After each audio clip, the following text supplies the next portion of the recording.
स्वाभिमान शोध अस्तित्वाचा या मालिकेच्या आजच्या भागात आज आपण बघणार आहोत.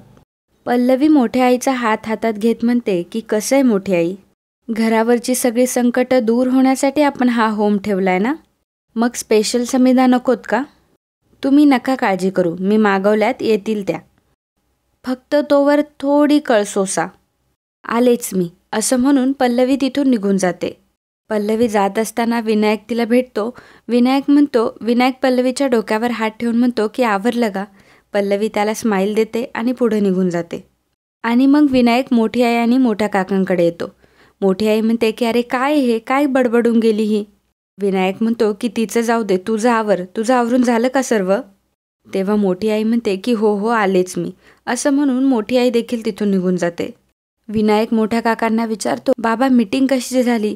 त्यावर मोठे काका म्हणतात की उत्तम, आपल्या संस्थेचं प्रचंड कौतुक केलंय त्यांनी.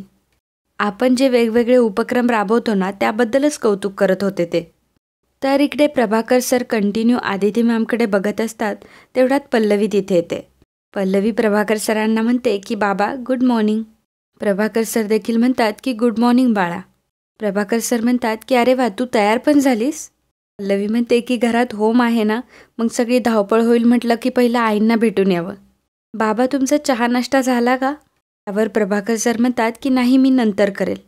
पल्लवी म्हणते की तुम्ही जा, नाश्ता करून घ्या, मी थांबते आईंजवळ. तेव्हा प्रभाकर सर नाश्ता करण्यासाठी तिथून निघून जातात. तेवढ्यातच नर्स येते. नर्स पल्लवीला म्हणते की मॅडम एक महत्त्वाचा फोन आहे, बाहेर जाऊन बोलू का प्लीज? त्यावर पल्लवी म्हणते की हो हो नक्कीच. पल्लवी आदिती मॅमजवळ बसते. आदितीचा हात हातात घेते. पल्लवीला आदिती मॅमचं बोलणं आठवत असतं. मोठ्या आईचं आणि मोठ्या काकांचं पितळ उघडं करण्यासाठी त्यांनी किती प्रयत्न केलेले असतात हेही देखील तिला आठवत असतं. ती म्हणते की आई, आज तुमच्या पाठिंब्याची, तुमच्या आशीर्वादाची खूप गरज आहे मला. या दुष्ट माणसांनी आपल्यावर खूप अन्याय केलाय. केवळ पुरावे नव्हते म्हणून आपण गप्प राहिलो. देवाच्या कृपेने आज सगळे पुरावे आपल्या हाती लागलेत आई. आज सर्व शक्तीनिशी मैदानात उतरून शत्रूचा पराभव करणारे मी. तुम्हाला आणि शांतनूंना न्याय मिळवून देणारे आज मी. फक्त मी हे सर्व कोणालाही न सांगता करतेय, कारण मला आता कोणताही धोका पत्करायचा नाही. हा वार मला आता वाया जाऊ द्यायचा नाहीये. मला माहिती आहे या सर्वाचा शांतनूंना खूप त्रास होणार आहे, पण मी त्यांना आधार देईल. खरं तर त्यांना ही गोष्ट माहीतच नाहीये, जी गोळी तुम्ही तुमच्या अंगावर झेलली ती त्यांच्यासाठी होती. आज अशा अनेक गोष्टी त्यांच्यासमोर उघड होणार आहेत. वर्षानुवर्ष त्यांना फसवणाऱ्या, घरातल्या माणसांच्या जीवावर उठणाऱ्या खऱ्या माणसांचा चेहरा आज सगळ्यांसमोर स्पष्ट होणार आहे. पण आज कुठल्याही परिस्थितीत मी माघार घेणार नाही. माझ्या आयुष्यातली सगळ्यात मोठी आणि महत्त्वाची कसोटी आहे ही. मला तुमचा आशीर्वाद हवा आहे आई, असं म्हणून आदितीचा हात पल्लवी तिच्या डोक्यावर ठेवते आणि आशीर्वाद घेते. आदितीचा हात गालाला लावून ती खूप रडत असते.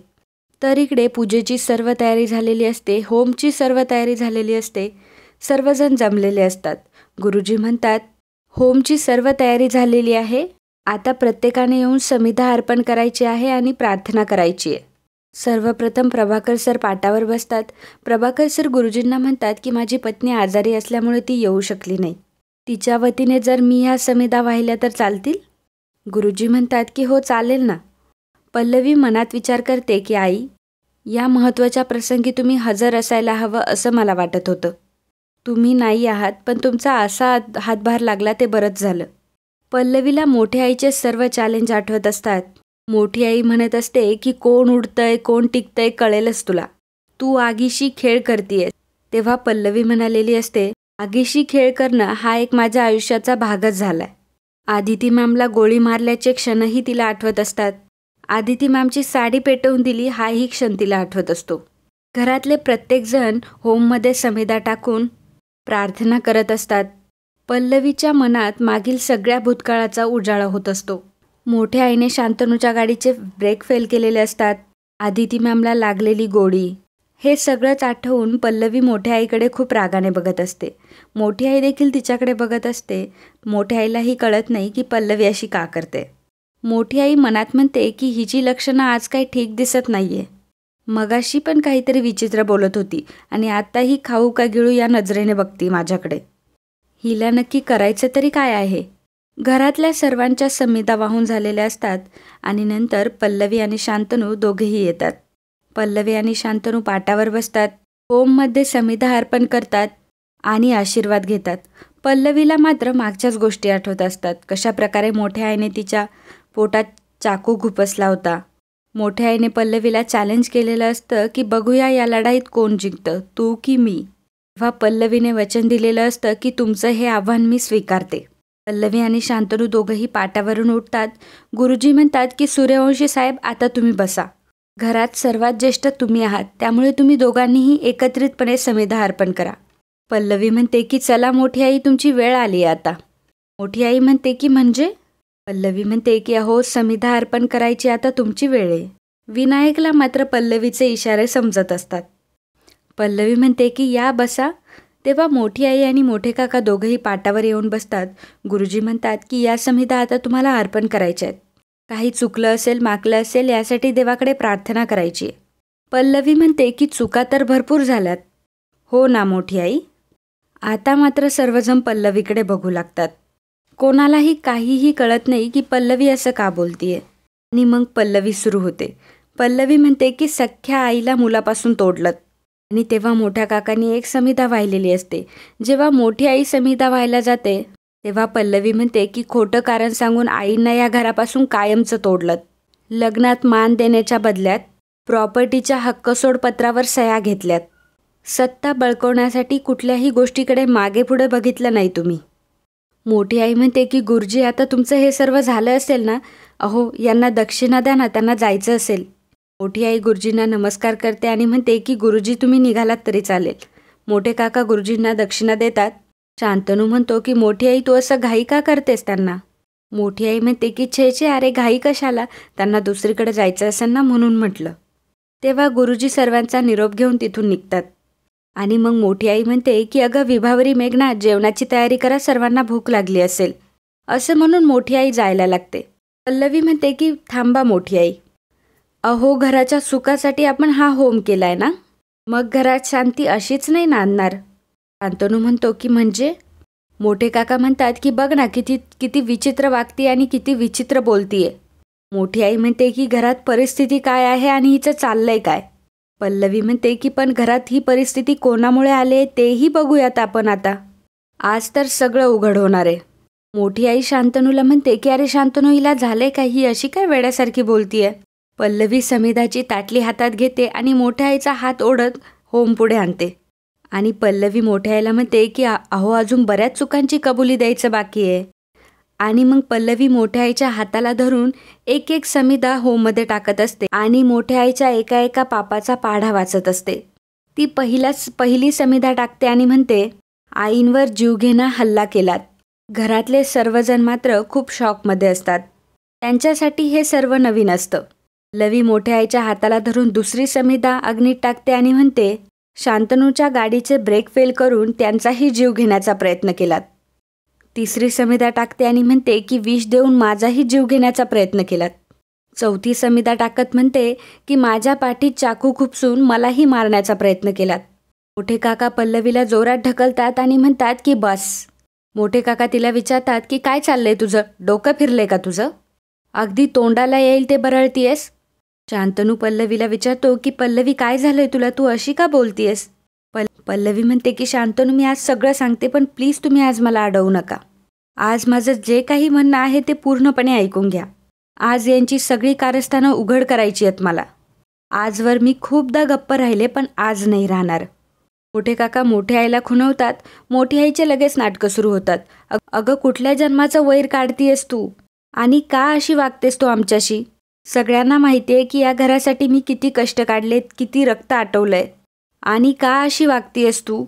शांतनू, अरे काय झालं तुझ्या बायकोला. अरे तुझी बायको म्हणून हिचं किती कौतुक केलं, हिला मुलीसारखं मानलं रे मी, आणि आज ही आम्हालाच गुन्हेगार ठरवतीये. मोठे काका म्हणतात की आम्ही निर्दोष आहोत हे किती वेळा सिद्ध करायचंय.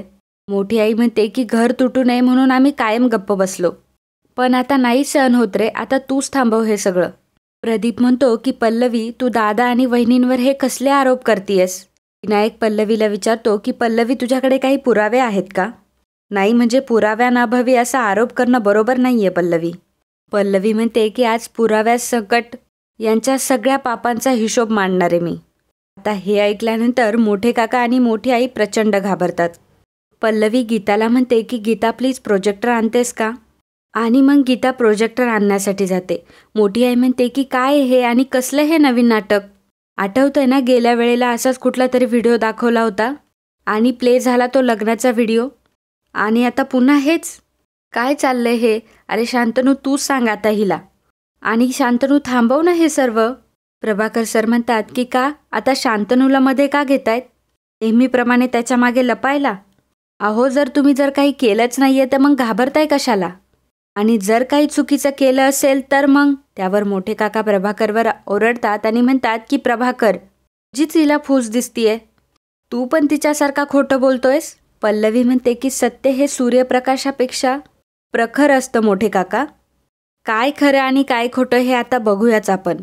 गीताने प्रोजेक्टर आणलेला असतो. सर्वजण एका साईडला उभे असतात. मोठी आई मात्र प्रचंड घाबरलेली असते. पल्लवी पदराची गाठ सोडते आणि पेनड्राईव्ह बाहेर काढते. पेनड्राईव्ह बघितल्यावर मोठे काका आणि मोठी आई तर मात्र प्रचंड घाबरतात. मोठी आई मनात म्हणते की अरे देवा, माझा व्हिडिओ खरंच तिच्या हाताला लागला की काय? विनायक तर म्हणाला होता की. तेव्हा मोठे काका आणि मोठी आई दोघंही विनायककडे बघू लागतात. विनायक मात्र तेव्हा खाली मान घालून उभा राहतो. पल्लवी पेनड्राईव्ह लॅपटॉपला कनेक्ट करत असते. तेवढ्यात मोठी आई म्हणते की थांब, अगं काय चाललंय हे सगळं? दर 2 दिवसांनी हा तुझा कसला तमाशा असतो ग? काहीतरी खोटं नाटं दाखवून तू घरच्यांना सगळ्यांना फसवत असतेस. शांतनू अरे तू तरी सांग ना हिला. अरे तू का गप्प आहेस? परंतु शांतनू काहीही बोलत नाही. मोठी आई पल्लवीचा हात धरते आणि म्हणते की आणतो इकडे. पल्लवी म्हणते की नाही मोठी आई, आज तुमचं काहीच चालणार नाही. आणि पल्लवी मोठ्या आईचा जोरात हात झटकून देते. मोठी आई म्हणते की परमेश्वरा, हा असा अपमान बघण्यापेक्षा माझे डोळे मिटले का नाहीत?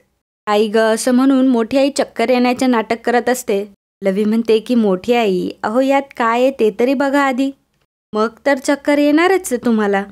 तेव्हा आता कुठलीही नाटकं न करता मी जे दाखवतेय ते निमूटपणे बघा. मोठी आई मात्र प्रचंड घाबरलेली असते.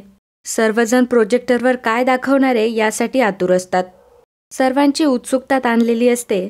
आणि मित्रांनो, आजचा हा भाग इथेच संपतो. पुढील भागात आपल्याला पाहायला मिळणार आहे प्रोजेक्टरवर व्हिडिओ रन होतो की शांतनू जगला काय मेला काय मला काहीच फरक पडत नाही. माझा सख्खा मुलगा फक्त विनायक आहे. आधी तिला सूर्यवंशींच्या घरातून बाहेर काढायचं. तू तडफडून मरत असताना पाहायचं होतं मला. लवी विचारते की अहो पण का? सूर्यवंशींच्या घरावर माझी सत्ता टिकवण्यासाठी. हे बघून मात्र शांतनू खाली बसून घेतो आणि घरातल्या सर्वांना मोठा धक्काच बसलेला असतो. तेव्हा मोठी आई शांतनू समोर येते आणि म्हणते की शांतनू अरे हे सर्व खोटं आहे. शांतनू मात्र प्रचंड रागात असतो. तो मोठी आईला म्हणतो की बास, आता यापुढे एक शब्दही बोलू नकोस. आणि खरं म्हटलं तर आज सत्याचा विजय झालेला असतो. तर मित्रांनो, कालच्या भागात कमेंट करणारे आपले दर्शक होते नम्रता डोंगरे, स्वप्ना सावंत, स्वाती राहुल, कविता नवले, संजय आव्हाड, आरती पवार, सविता बेलमकर, सावित्री देसाई, ज्ञानेश्वर आचारी, अजिंक्य आधुरे, ज्योती पाटील, SN तांबे, शुभांगी कदम, द्राक्षा खंडकर, अपर्णा मायेकर, अर्जुन धनवे, SS महाजन व्लॉग, प्रेरणा शिंदे, वंदना गोडबोले, दत्ता काळे, संध्या घाडगे, मुकुंद कुलकर्णी, RJ घाटगे, सुषमा शृंगारपुरी, सुशीला दहातोंडे, सुषमा चारंगपाणी, सोनाली गुजराठी, भूपेश जाधव, स्वाती राहुल कामत, US पाठक, रोशनी, रवींद्र दोडके, निर्मला, अश्विनी, प्रमिला, सीमा, मधुरी, स्वप्नाली सोनवणे, सुनीता, समृद्धी पोळ, प्रथमेश, तेजस सावंत, स्मिता, योगेश मेश्रम, स्वप्नील कांबळे, मुकुंद कुलकर्णी, आकाश जाधव, यमुताई, नीलम गीते, ज्योतिराम शिंदे, कल्याणी रानावडे, श्रीराम, पल्लवी वराग, महादेव शिंदे, उज्ज्वला वाडकर, प्रवीण शिंदे, वंदना तांबडे, श्रीराम देसाई, दर्शना तानाजी, शोभा जाधव, मंगेश कदम, मयूर साळवे, कार्तिक सपकाळ, रुपाली मॅडम, शैला, मयुरी तामकर, विक्राव मुंडे, विजयसिंग पाटील, वैभव कुष्टे, रेखा चक्रवार, अनिता बोरुडे, श्वेता बांदाळ, डॉक्टर नरेंद्र जोशी, सुनील गाडगे, गोविंद परब, रेखा, रुचिता पाटील, सोनाली पाटील, विजय चौधरी, रवी कवडे, गौरव मुले, आदिती, नारायण पवार, गीता चंदर, चंद्रशेखर भातवाडेकर, रेश्मा भगत.